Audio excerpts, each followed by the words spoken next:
lugares, por favor, para que a nossa programação não tenha um atraso muito grande.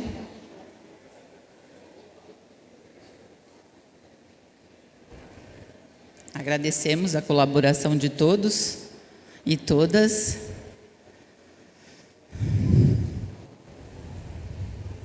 Então, vamos lá. A nossa próxima atividade é um painel com o tema Preparando Profissionais para as Demandas Contemporâneas. E como convidados nós temos a senhora Valéria Specotto, executiva sênior, atualmente exerce a função de conselheira empresarial, oferecendo orientações estratégicas para empresas e executivos. Também realiza mentoria de carreira, revisão de currículos e preparação para entrevistas, com foco no crescimento profissional e no avanço de carreira de profissionais em diferentes estágios. Ela é graduada em Engenharia Química pela Universidade de São Paulo, tem MBA em Gestão de Operações e Finanças pela FIA Business School, é pós-graduada em Neurociência e Comportamento pela PUC do Rio Grande do Sul e também tem pós-graduação em Comportamento do Século XXI e Filosofia pela Fundação Armando Álvares Penteado. Então, por favor, senhora Valéria Specotto.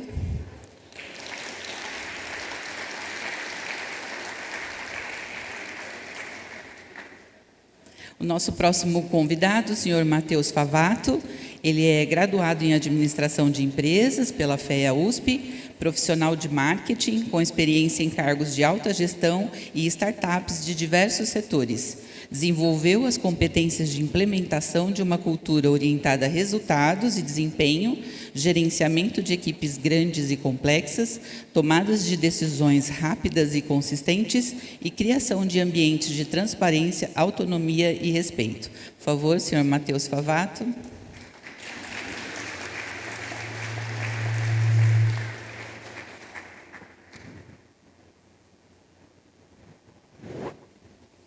Passamos agora, então, a palavra à senhora Valéria.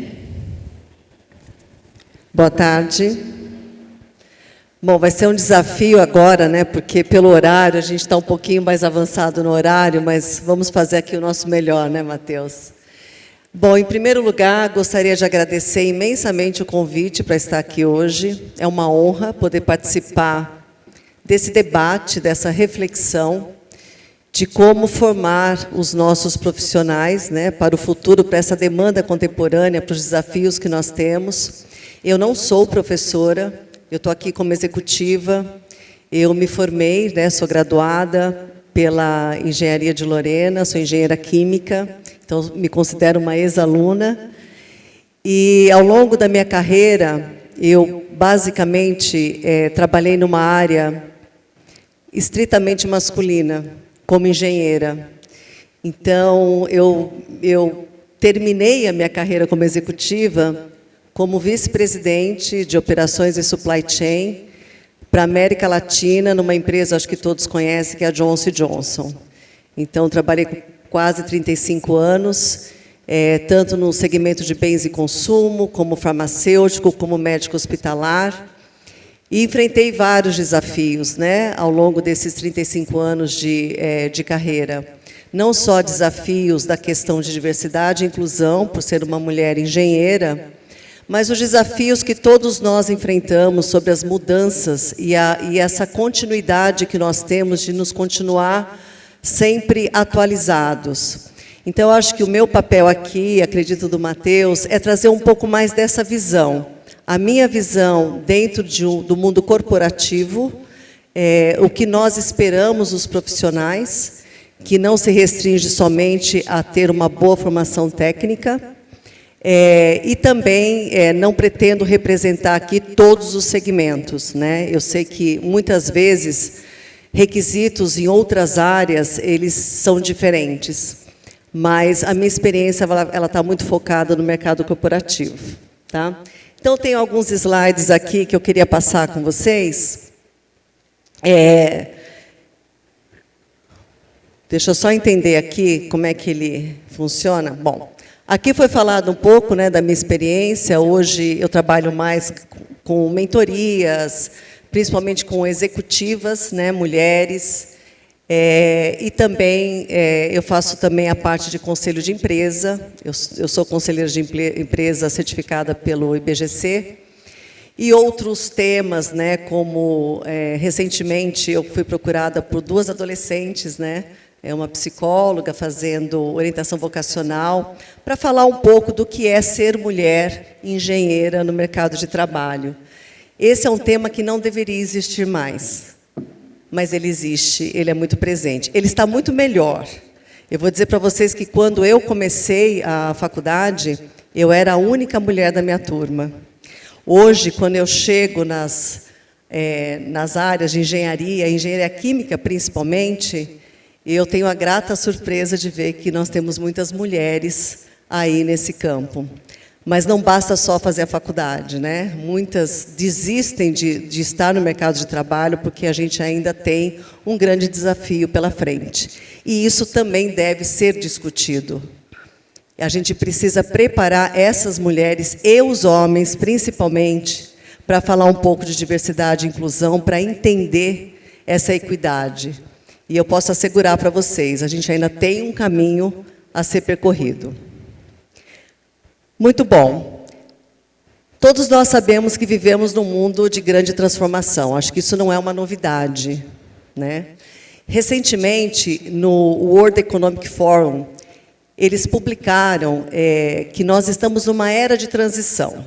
Eu já escuto isso há muito tempo. Qual é a grande diferença? É a velocidade com que as coisas mudam. Eu acho que qualquer um que tem uma rede social consegue entender o quanto tudo muda muito rápido. E aí nós estamos falando de como que nós preparamos os profissionais para estar nesse mundo de transformação e evolução. E aí tem várias coisas acontecendo, né? As próprias discussões socioambientais. Hoje não é o modismo. Hoje é a questão do nosso futuro, né? As tecnologias disruptivas. Os modelos de gestão disruptivos. Enfim, toda essa questão social, ambiental, e a tecnologia vindo cada vez mais, e a gente fala aqui de inteligência artificial, que para muitas pessoas é um monstro que está vindo, né? E, na verdade, é uma grande evolução, e sabendo usar, é um diferencial competitivo enorme.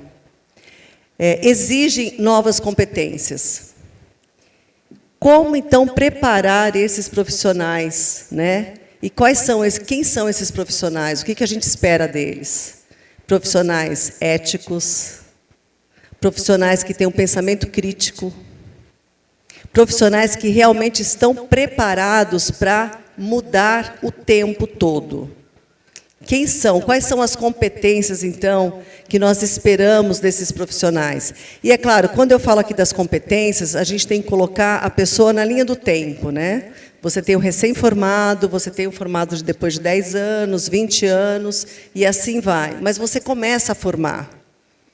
Então, quem são esses profissionais que nós, executivos, esperamos encontrar quando a gente vai contratar? O que a gente avalia, né? Muito bem. Eu queria começar pela ética.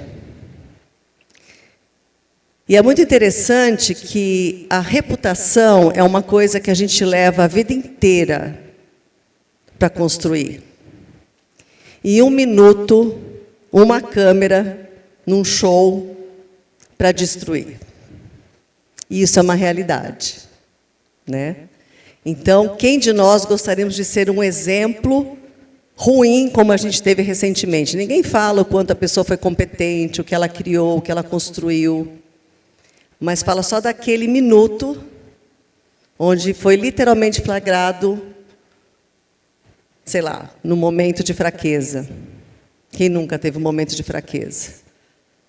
Mas resultado com a mídia hoje, né, com as redes sociais, você destrói isso muito rápido. E nós ajudamos a destruir, né? Então, a ética é você fazer o certo, mesmo quando não tem ninguém olhando. Como que a gente forma esses profissionais éticos? E a ética hoje, ela tem uma linha tênue, né? O que é ético? O que significa ser ético?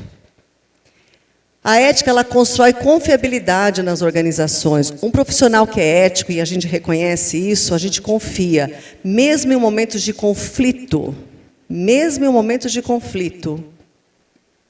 não perde o respeito. Você respeita aquele profissional. E ele gera um impacto positivo. Como é que você gera impacto positivo? Pela sua influência. Você sendo, você agindo. Não é você falando. O seu comportamento. E isso contamina positivamente o seu ambiente. Hoje, o mundo precisa de mais profissionais éticos.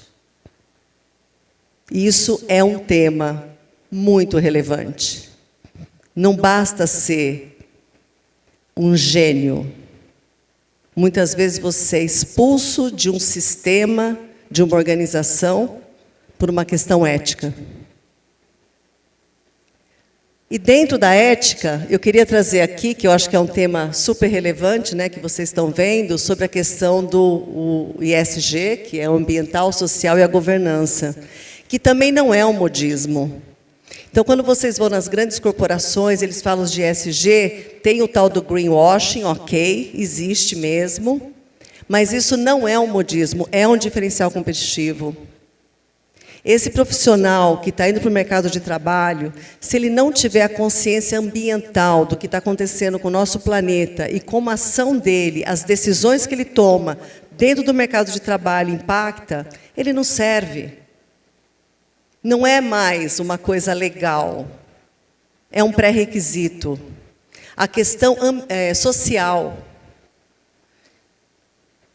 Então, eu volto a falar aqui do meu papel de mulher como engenheira. 2025, século XXI.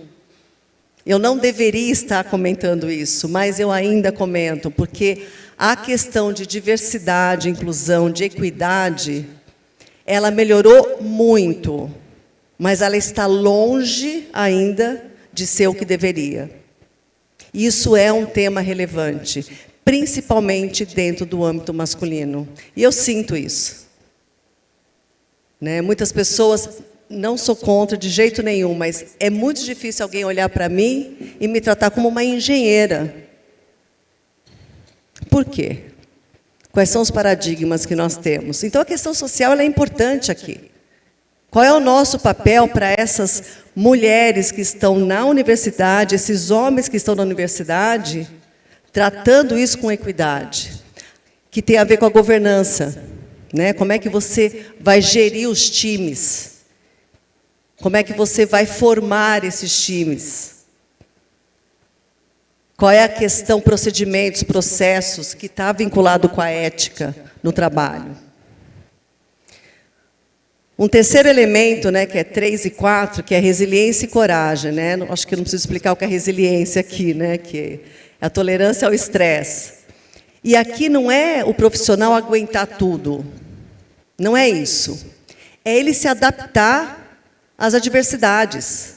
É ele tentar diferentes formas de fazer.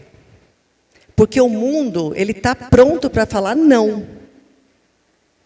E aí você tem que ser resiliente para você fazer aquilo que você acredita. Então, como é que nós estamos formando essas pessoas para escutar o não e aquilo ser um fator motivador para eu pensar diferente, para eu me adaptar, para eu fazer diferente?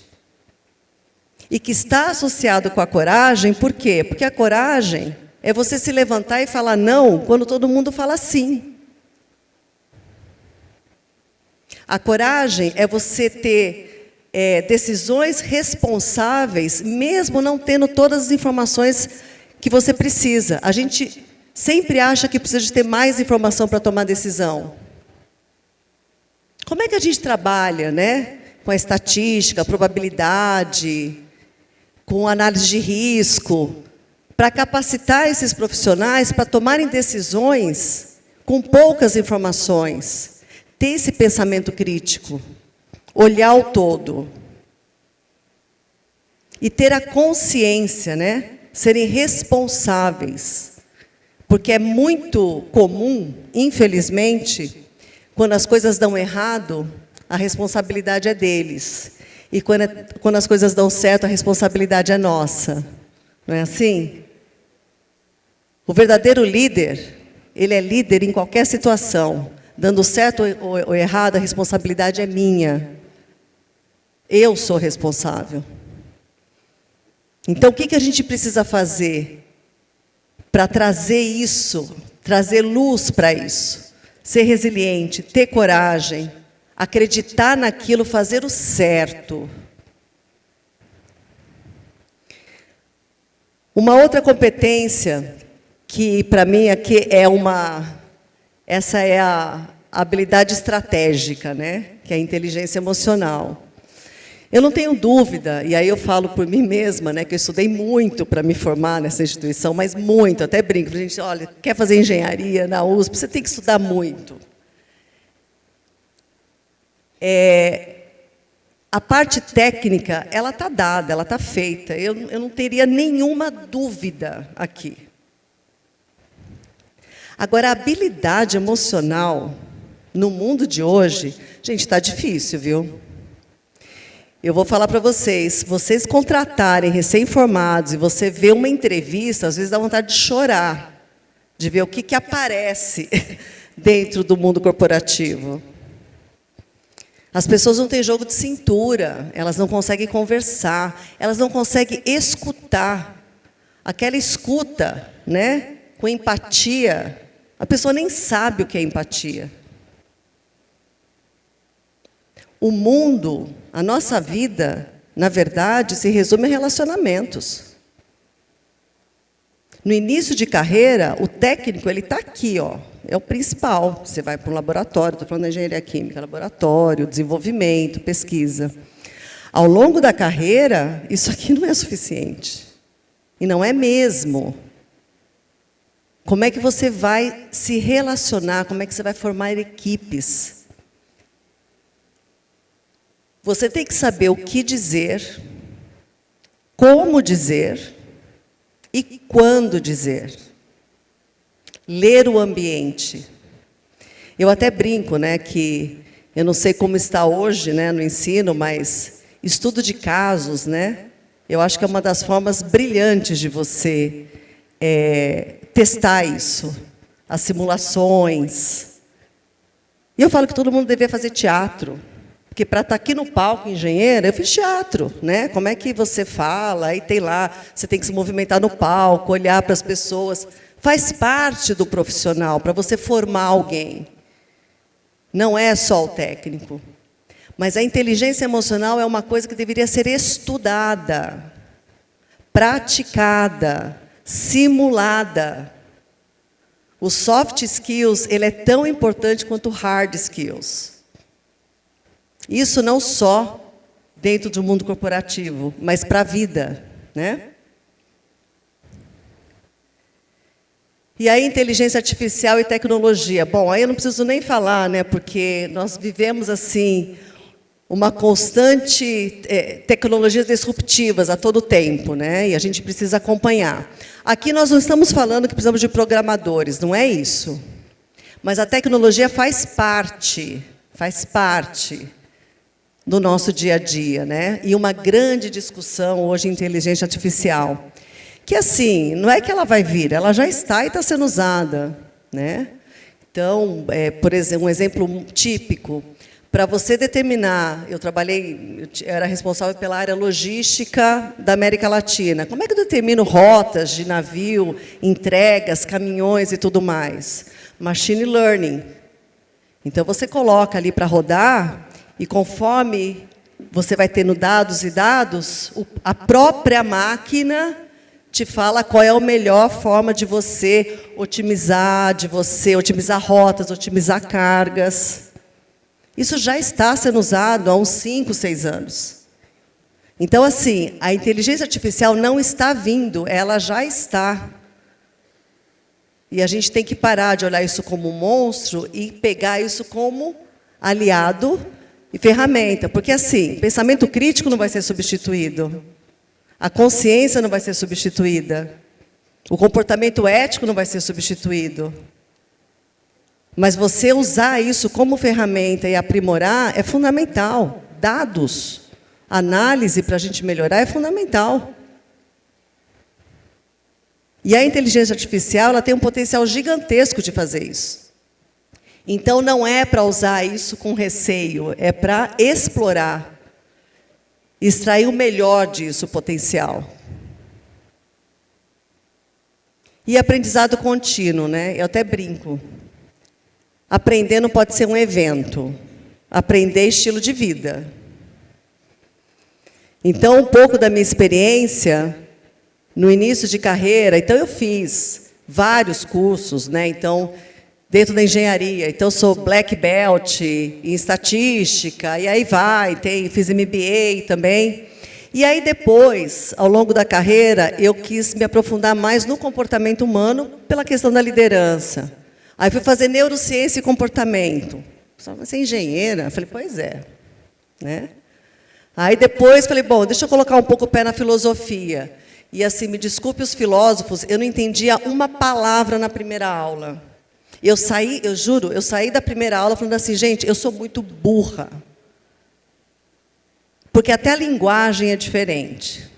Aí eu fui resiliente, tive coragem para continuar e fiz a minha pós-graduação. E continuo, mesmo depois de 35 anos no mercado, agora já saí de empresa, estou aí fazendo mentoria, continuo fazendo os meus cursos. Recentemente fiz um na parte de tipos psicológicos, e assim vai. Então, não é um evento.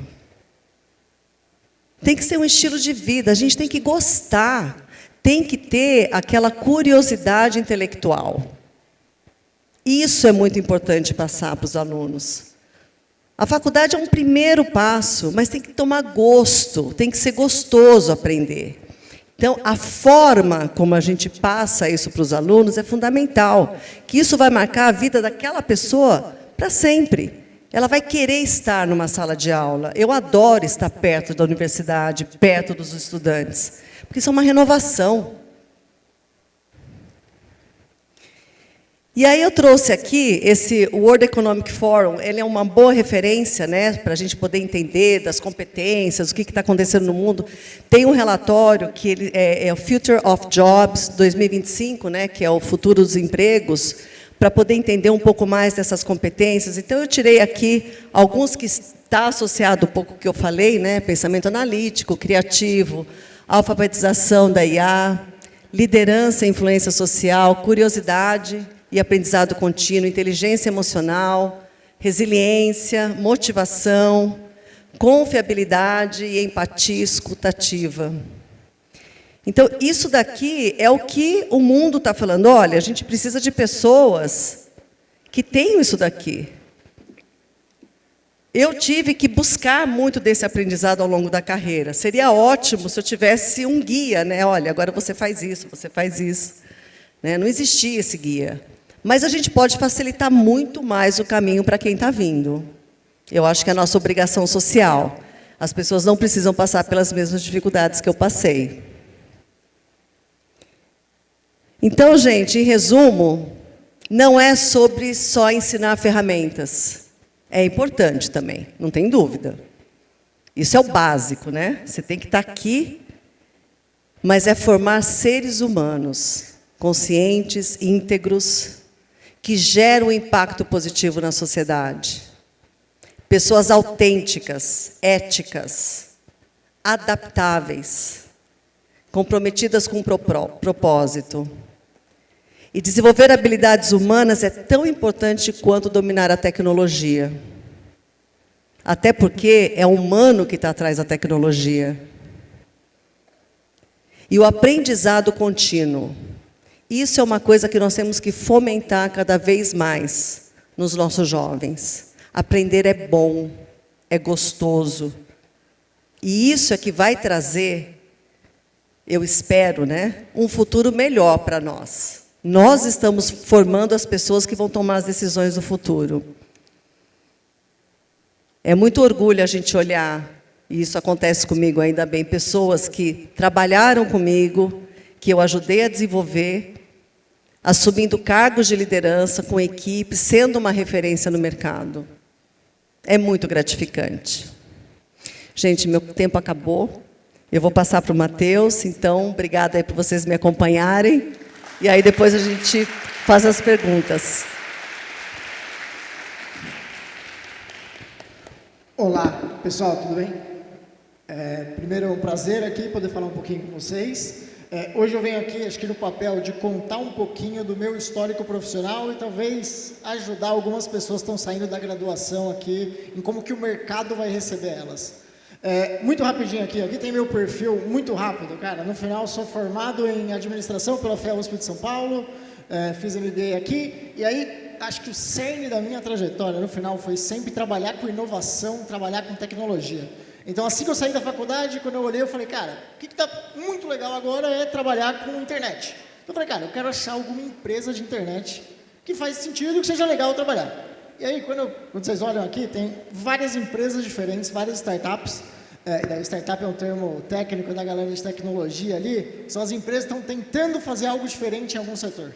Então, no final, eu passei os últimos 10 anos trabalhando em várias startups.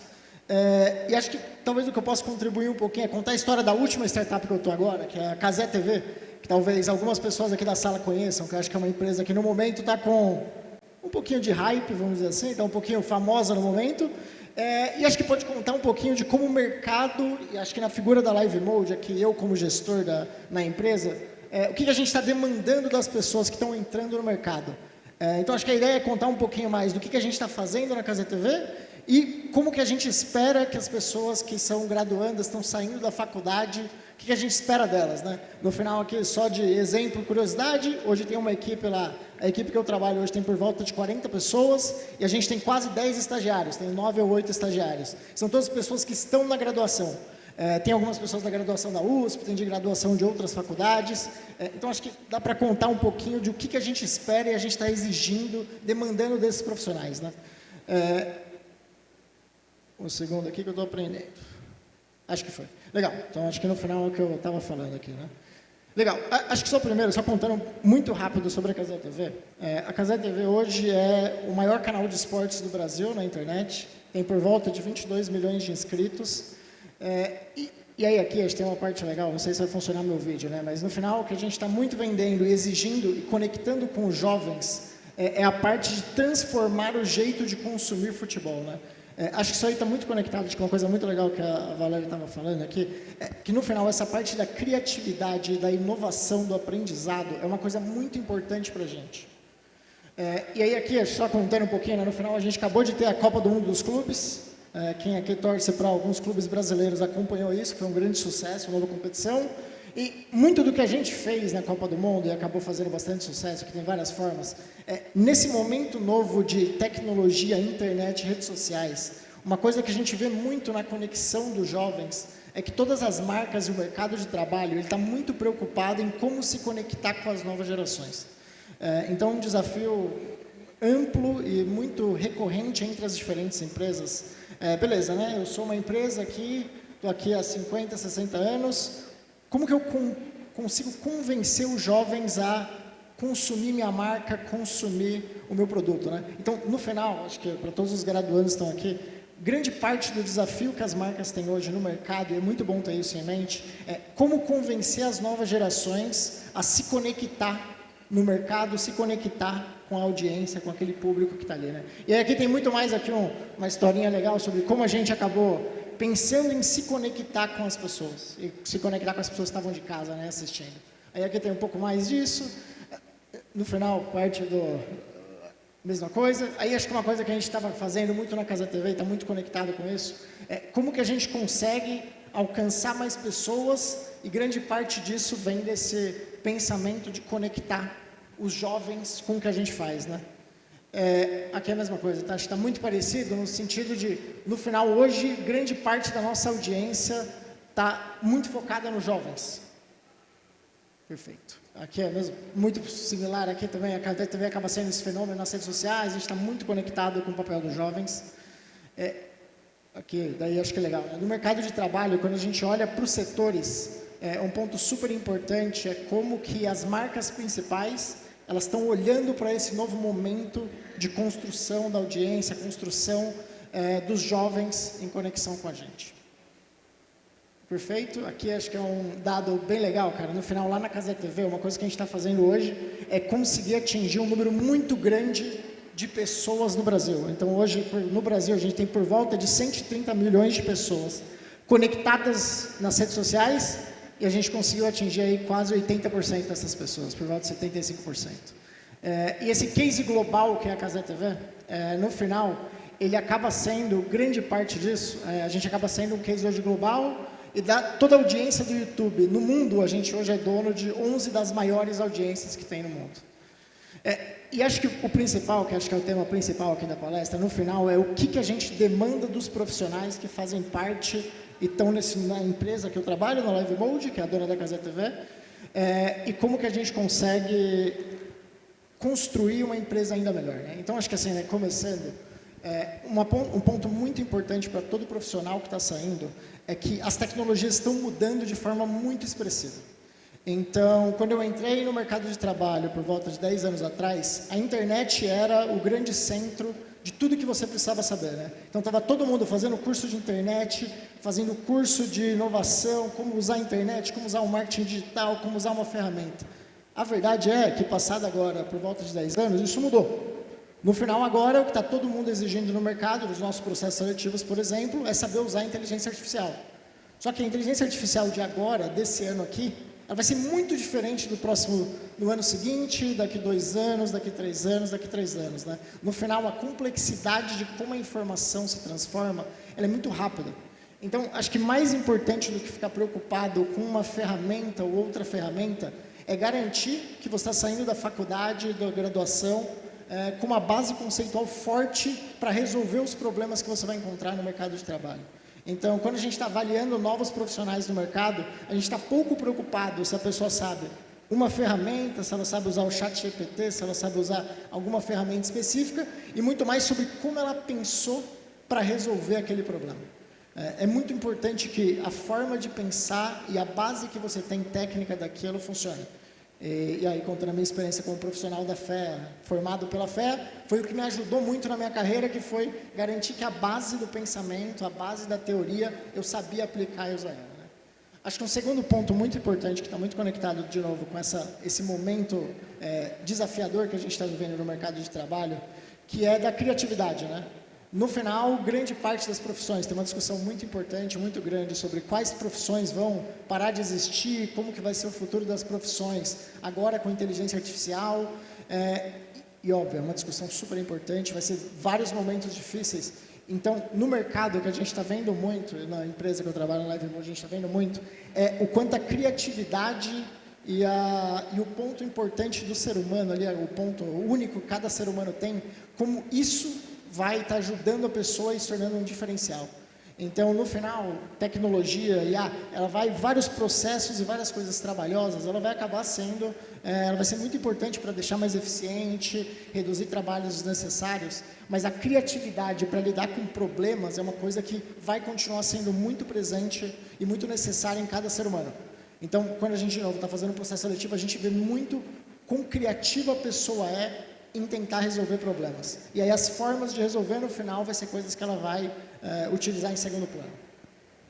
O terceiro ponto, que acho que continua sendo muito importante, é que cada vez mais a comunicação objetiva e transparente tem se tornado um diferencial muito grande para as pessoas. Então, ser capaz de se comunicar de forma assertiva, e aí acho que tem um ponto muito importante, logo depois, assim que a pandemia veio e depois da pandemia, tem muito trabalho remoto, muito trabalho híbrido.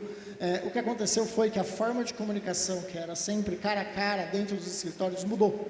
Hoje em dia, muitas vezes, você está dentro de um aplicativo de mensagem, dentro do Google Meet, dentro de alguma ferramenta de vídeo.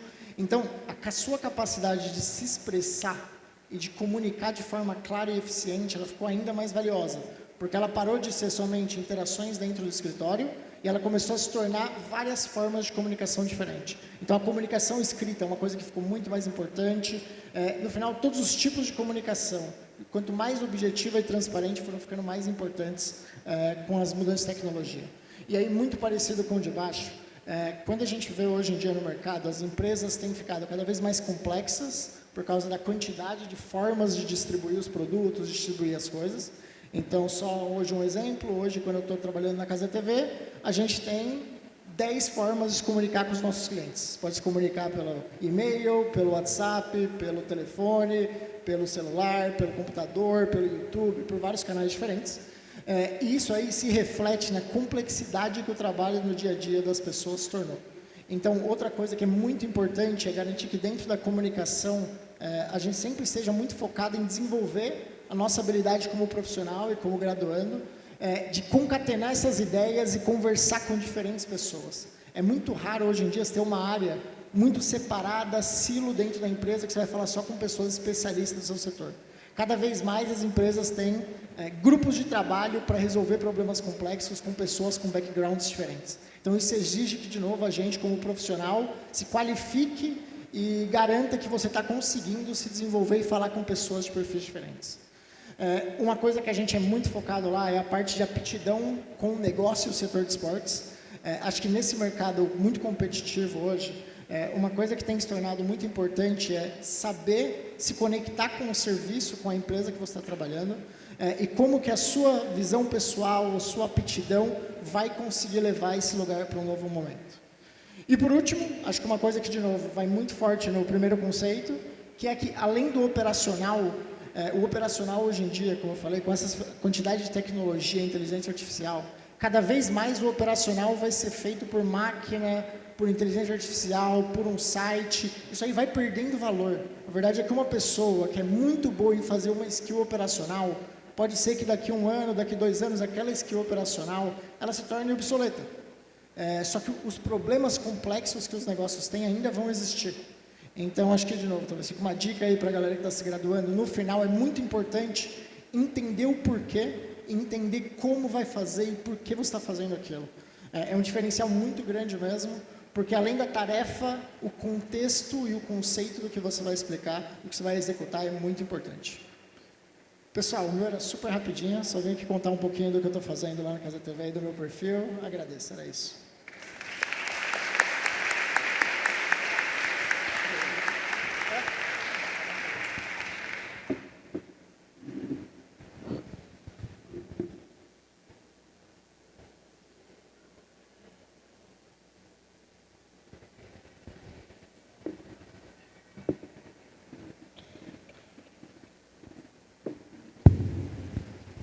Muito obrigada.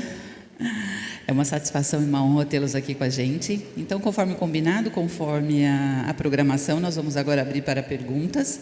Nós vamos ter também convidados 2 mediadores, o professor Marcos Neira e a professora Elisângela, da Escola de Engenharia de Lorena. E nós pedimos a todos, então, nós vamos passar as fichas novamente para que vocês possam fazer perguntas aos 2 palestrantes. Muito obrigada.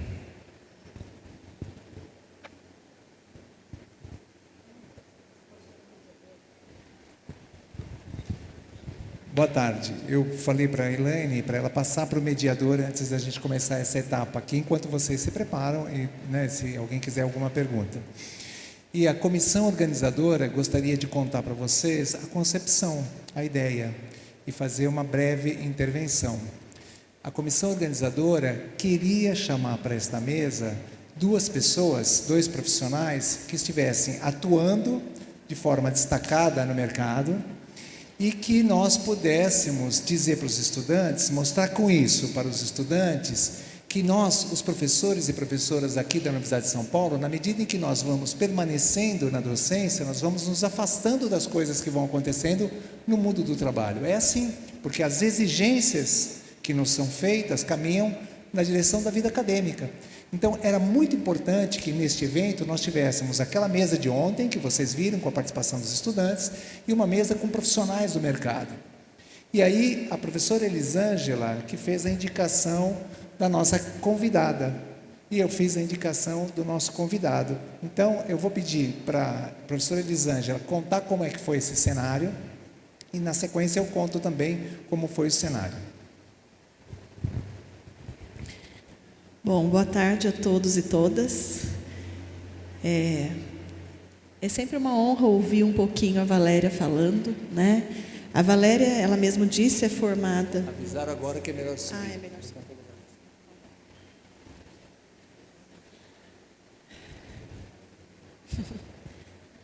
A Valéria, como ela mesma disse, né, ela é formada lá na Escola de Engenharia de Lorena e atuou e atua, né, mas atuou durante muitos e muitos anos numa das principais indústrias, né, do mundo, na área química e outras áreas. Ela sempre brinca, né, que ela fez engenharia química, mas nunca trabalhou com química, né, trabalhou na área de supply chain, enfim. Então, a Valéria é uma parceira nossa lá da escola, lá da EL, já de bastante tempo.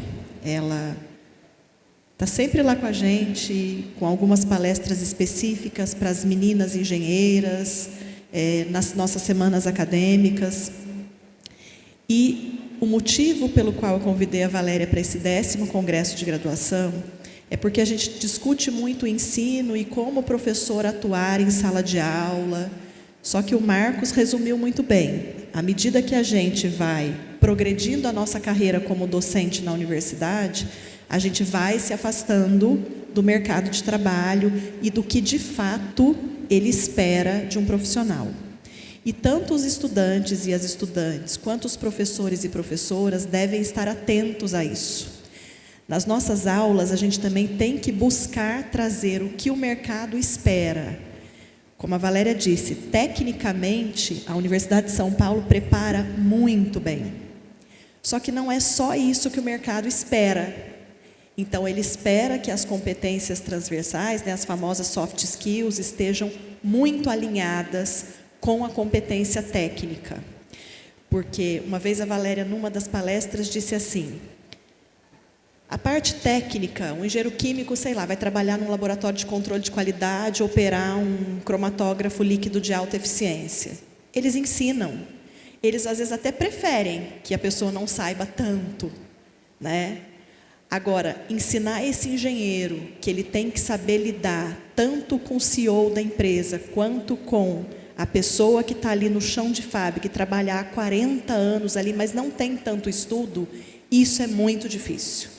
Então, ela, com toda a carreira que ela tem, e é uma pessoa extremamente humana, extremamente empática, ela sempre nos ensina alguma coisa. Então, por isso que tanto eu quanto o professor Erlandi lembramos do nome dela e sempre lembramos. E ela tem um carinho muito especial também pela USP, pela nossa escola, porque ela se formou lá e o filho dela se formou lá recentemente também, foi meu aluno, foi aluno do Erlandi, está trabalhando agora, está no mercado de trabalho. Então, foi por isso, e gostaria muito de agradecer a Valéria mais uma vez pela disponibilidade, e foi muito bom te ouvir também. É sempre bom, né, ouvir os egressos, né, da universidade. Obrigada.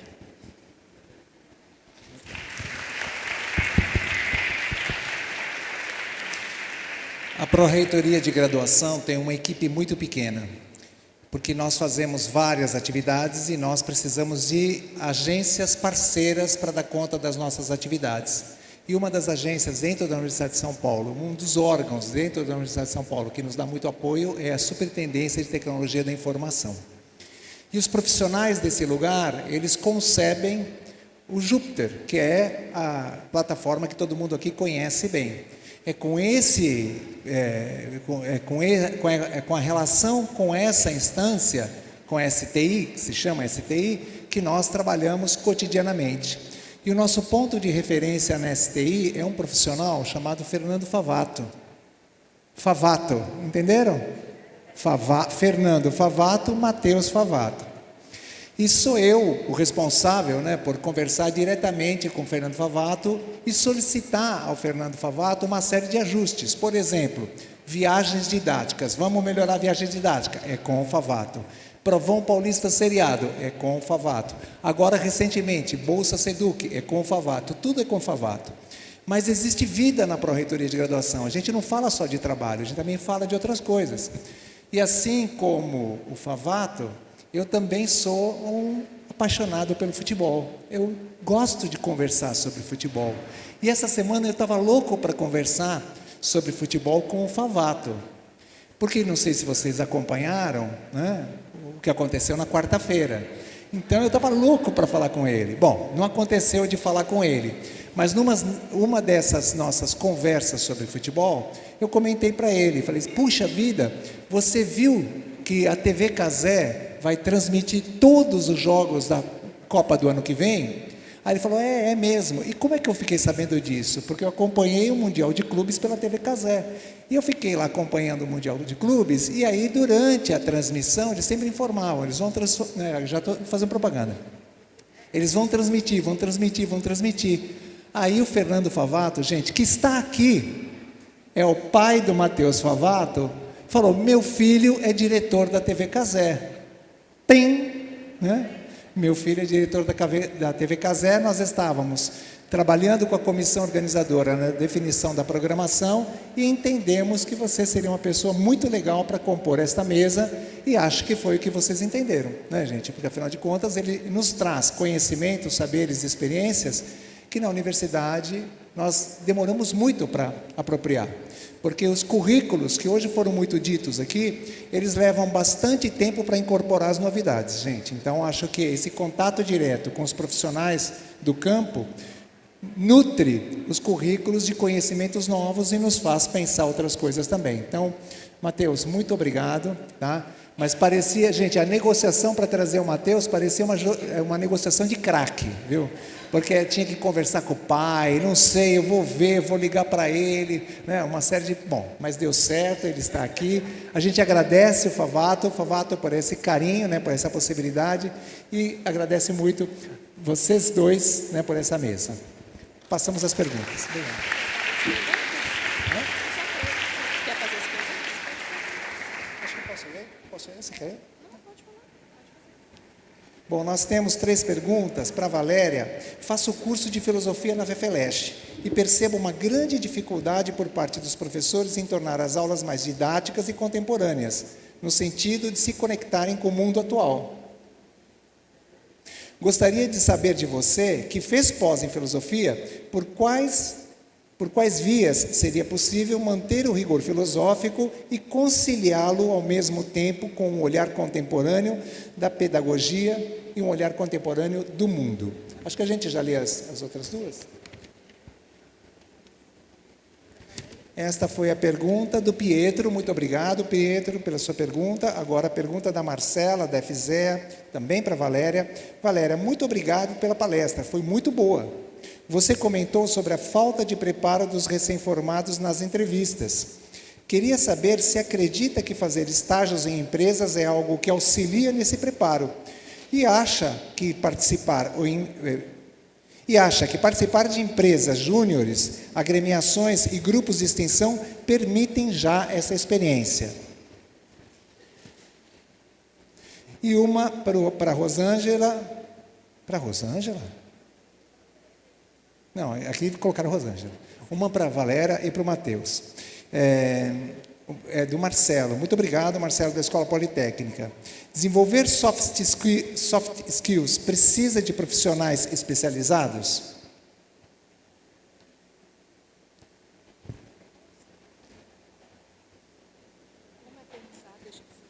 Isso. Como é pensado este desenvolvimento no ambiente corporativo?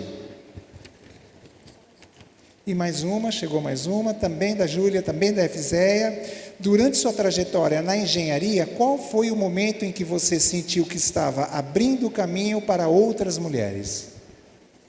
Muito obrigado. As questões, passamos a palavra, então, aos nossos convidados. Tá bom, muito obrigada. Eu preciso lembrar de todas as perguntas, tá? Que eu já tenho uma certa idade, tá? Então, vamos lá. Deixa eu começar sobre soft skills, né? Se é possível, como é possível treinar. Gente, é possível sim, né? E eu acho importante, acho que eu comentei durante a minha fala sobre as simulações, ter estudos de caso, né? Então, eu vou dar um exemplo. Treinamento sobre tomada de decisão, né? Então, se você não puder publicar na primeira página do jornal uma decisão que você tomou, é que a decisão não está correta. Como é que você ensina isso? Então, eu passei por treinamentos assim, de você ter situações onde não existe resposta certa ou errada. Então, você tem lá um estudo de caso, e você incorpora o personagem, então você recebe o personagem, olha, você aqui é CEO, ou você é o diretor financeiro, ou você é a pessoa de RH, e coloca um estudo de caso. Qual é a decisão que você toma, ou como você toma a decisão, ou como você comunica. A própria Harvard tem vários estudos de casos disponíveis para fazer isso. E muitas vezes, na minha vida real, né, ali como executiva, para tomar uma decisão, eu lembrava de algumas situações que eu vivia durante o treinamento. Então, a melhor forma de você treinar os soft skills, na minha opinião, é você fazendo, é você colocar aquele futuro profissional naquele sapato. E aí, fala assim, o que você faria? E ter uma discussão, um debate depois disso. Ah, não, você fez errado. Não tem um errado, gente, porque na vida real não funciona assim. Mas tem você avaliar as consequências daquela decisão. E, a partir daí, qual seria a melhor decisão a ser tomada? Então, não tem resposta ABC. Existe uma discussão, um debate. E eu acho que, na universidade, é o melhor local para você ter esse debate. E avaliar as consequências de uma decisão. Então, numa das mentorias que eu dei sobre comunicação, o ano passado, nós tivemos, numa empresa, numa multinacional, ali no Vale do Paraíba, uma demissão muito grande, em massa. E aí eu fiquei sabendo que que as pessoas foram demitidas, acho que era em torno de 2.000 pessoas, por um telegrama, não foi nem e-mail, telegrama mesmo. E eu fiquei chocada. Né? E eu falo assim, a gente não contrata ninguém por telegrama. Então, a gente tem que ter a capacidade e a hombridade de você demitir uma pessoa olhando nos olhos dela e falando porque você tem que demitir. Né? Então, gente, isso são profissionais que tiveram um dia numa sala de aula. Você faz isso com uma pessoa, como é que você desenvolve isso? Então, ter esses estudos de casos já e colocar para que eles pensem, debatem, e aí a discussão é enorme, porque aí tem perspectivas diferentes, saber escutar uma perspectiva totalmente diferente da minha, tipo, olha, eu não tomaria decisão desse jeito, eu tomaria decisão do outro jeito. Por que você tomaria do outro jeito? Qual que é a sua perspectiva? Isso é desenvolver soft skills. Então, sim, é possível, na universidade, montar estudos de casos, simulações, para que você possa fazer esse desenvolvimento. A gente tem isso nos cursos de pós-graduação, MBA, eu fiz vários no meu MBA em relação a isso. Vou passar para o Matheus. Legal. Não, acho que um complemento super legal no que você trouxe. No final, acho que quando você está contratando pessoas, tem até uma pergunta sobre fazer estágio, como que isso aí se conecta. Eu acho que é super importante. Quanto mais possibilidade de troca e simular esses momentos, como a Valéria falou, vai ajudar muito você na hora de você disputar vagas no mercado de trabalho.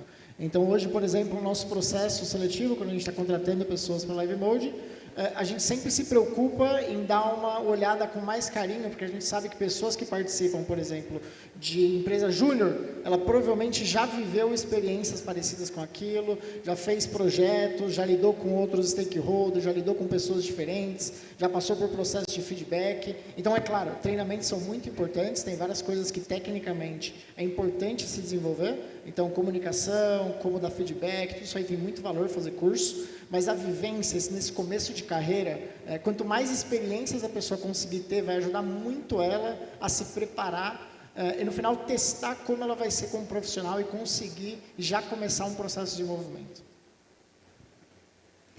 Bom, tem uma outra aqui referente a estágios, né, entrevistas. Então, gente, às vezes eu tenho até dó que chegam algumas pessoas assim tão despreparadas para fazer entrevista e aí até abrir, porque muito que eu faço de mentoria são profissionais já em cargos de liderança. E aí eu abri algumas exceções também para preparar pessoas para a entrevista, né? É muito importante que as pessoas façam estágio. É muito importante. Sabe por quê? vou falar dentro do ambiente corporativo. O aluno não sabe nem se comportar dentro da empresa. Ele não sabe nem como tratar. Uma vez eu estava na minha sala, a gente já tinha um cargo de vice-presidência, aí um estagiário bateu e falou assim, a senhora está ocupada? Aí eu falei, não estou fazendo nada. Né? Então, assim, parece uma coisa pequena, mas esse traquejo a pessoa não tem. E eles têm que ter esse espaço seguro para errar. E o estágio é para isso, é para aprender, inclusive é como se comportar. Muitas vezes a gente recebia os estudantes, e aí tinha as faixas de segurança, então eles já tinham tido aquela orientação de segurança, que ninguém presta atenção, porque fica no celular, é o mundo de hoje, ok? E aí eles vão para um ambiente fabril e não estão andando na faixa de segurança. São coisas pequenas, mas que fazem uma diferença. Então, o estágio ele é importante. É importante ter esse espaço para errar, para aprender, para observar. E tem alunos, gente, de grandes universidades, eu incluo a USP, ITA, que eu já trabalhei com, eu trabalhava bastante, posso até contar, porque eu fazia parte do STEM, né, que é mulheres na engenharia, matemática, tudo, então eu trabalhei muito com universidades, USP, ITA e Unifei. Tem pessoas que vêm dessas universidades arrogantes, achando que eles vão se tornar vice-presidente em 5 anos, 3 anos. Eu sempre brincava, falava assim, olha, você está no lugar errado. Aqui você não vai virar vice-presidente em 5 anos. Então, é melhor você sair, você não vai. Que também é importante colocar essa expectativa. Não tem nada de errado a pessoa querer ser vice-presidente em 5 anos. Não tem nada de errado. Ela só precisa achar o lugar certo. Né? Então, eu falava, aqui, nesse lugar, você não vai ser vice-presidente em 5 anos. Você tem que ir para outro lugar. Então, é preciso ter essa vivência. Quanto mais cedo esse contato com o mercado de trabalho, seja qual for, vai ser muito melhor para esse profissional depois de formado. Ele vai estar mais preparado. No mínimo, ele vai ter até a linguagem, né, do mercado, que é diferente da linguagem da universidade. Tá? Você quer complementar alguma coisa aí? Em que momento você sentiu que estava abrindo caminho para outras mulheres? Foi intencional. Eu falo, se você quer mudar o mundo, você tem que ter intenção. Né? Tem que ter cota, tem que ter intenção, tem que provocar. Eu não acredito vamos deixar que as coisas aconteçam. Não, elas não acontecem. Você tem que provocar. Então, há muitos anos atrás, eu não vou me recordar agora, sei lá, quando eu acho que eu me tornei diretora, eu escrevi o meu propósito, que era ser uma influência positiva para as mulheres, principalmente as mulheres dentro do mercado da área de executivas, né, matemática, engenharia, porque eu via muitas mulheres desistindo. Eu conheci várias professoras, ótimas professoras, mas que me confidencializaram que não foram para a área corporativa porque elas não foram incentivadas. Isso é uma frustração. Então, lá atrás, eu decidi, foi intencional. E aí, eu assumi e criei vários... como a Johnson é uma empresa muito grande, multinacional, global, tem várias iniciativas. Então, eu trouxe a iniciativa de Women's Leadership para a América Latina.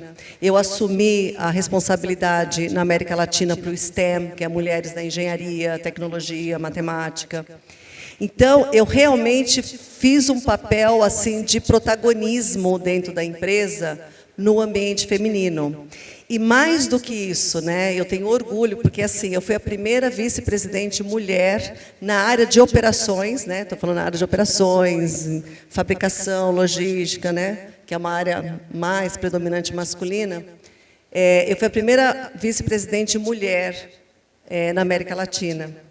E eu deixei a minha sucessora, né? Então, eu falei, mais do que eu ter alcançado, eu consegui desenvolver alguém que ficou no meu lugar.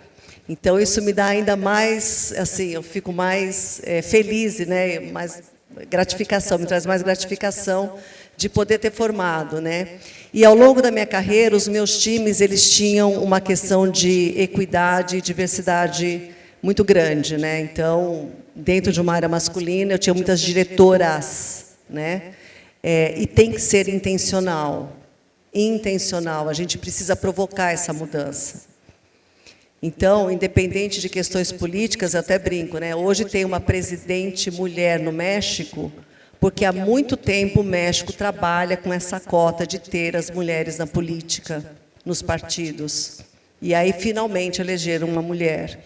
Então, se a gente não fizer isso intencionalmente com tudo, mulheres, com as minorias, né? Com todas as minorias, a gente não consegue mudar a sociedade. Então, em que momento que eu senti? Eu senti quando eu defini que esse era meu papel.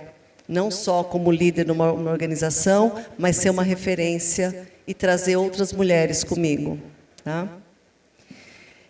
E o último sobre filosofia, não sei se eu consigo responder assim, porque assim, existe uma distância muito grande. Gente, quando descobriram que eu era engenheira numa sala fazendo pós em filosofia, eu fui um pouco discriminada, inclusive, né? Algumas piadas, engenheira aí falando, porque assim, o engenheiro, ele é doutrinado para resolver problema. É solução. Você traz um problema, qualquer que seja, a gente já está assim, pensando qual que é a solução, melhor alternativa, o processo. A filosofia ensina você a pensar, a questionar, nem sempre responder. Então, você imagina um engenheiro numa sala com um monte de perguntas, e eu querendo responder tudo, solucionar tudo. Eu falo assim, mas ninguém vai solucionar nada daqui? E o inverso é verdadeiro. Então, eu acho que a gente quebrar essas barreiras que existem entre os cursos, ter matérias interdisciplinares e poder trazer essas perspectivas diferentes, eu acho que ela é muito boa. E eu abro isso para a empresa, gente.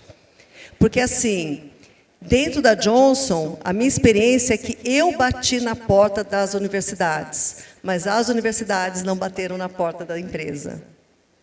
Então, assim, eu acho que está faltando um pouco de abertura, de chamar as empresas para dentro das universidades, para que a gente possa compartilhar isso, para que possa ter essa troca. E é qualquer curso, porque o ser humano é o mesmo.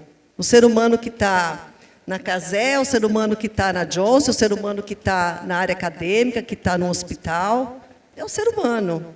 Então, quebrar essas barreiras, né, interdisciplinares, eu acho que ela é importante. E se aproximar da indústria. Existe uma certa arrogância intelectual, a gente sente isso. Eu já senti isso em algumas vezes em algumas universidades que eu fui. E todos nós temos o nosso papel e todos nós somos importantes. Então, eu acho que para a filosofia não é diferente, né?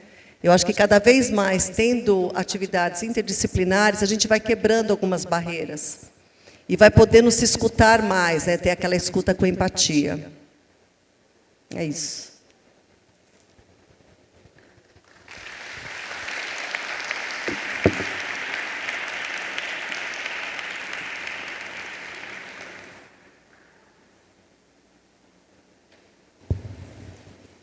Muito obrigada. Terminamos, então, essa nossa atividade, nossos agradecimentos. Foi uma honra e satisfação tê-los aqui conosco, Valéria Specotto e Matheus Favato. Muito obrigada.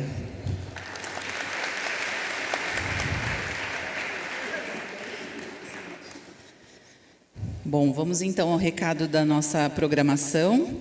Nós temos agora o intervalo para o almoço, que vai começar agora, né, às 13h30, e está previsto, então, até às 14h30. E às 14h30 nós pedimos a gentileza de todos estarem aqui no retorno, porque nós teremos uma atração cultural, que são os alunos do PEC-G, do Quadrilátero da Saúde, que compreendem a Escola de Enfermagem, a Faculdade de Medicina, Faculdade de Saúde Pública e o Direito, que vai ser o Sarau Entre Mundos. Então, por favor, até lá. Bom almoço.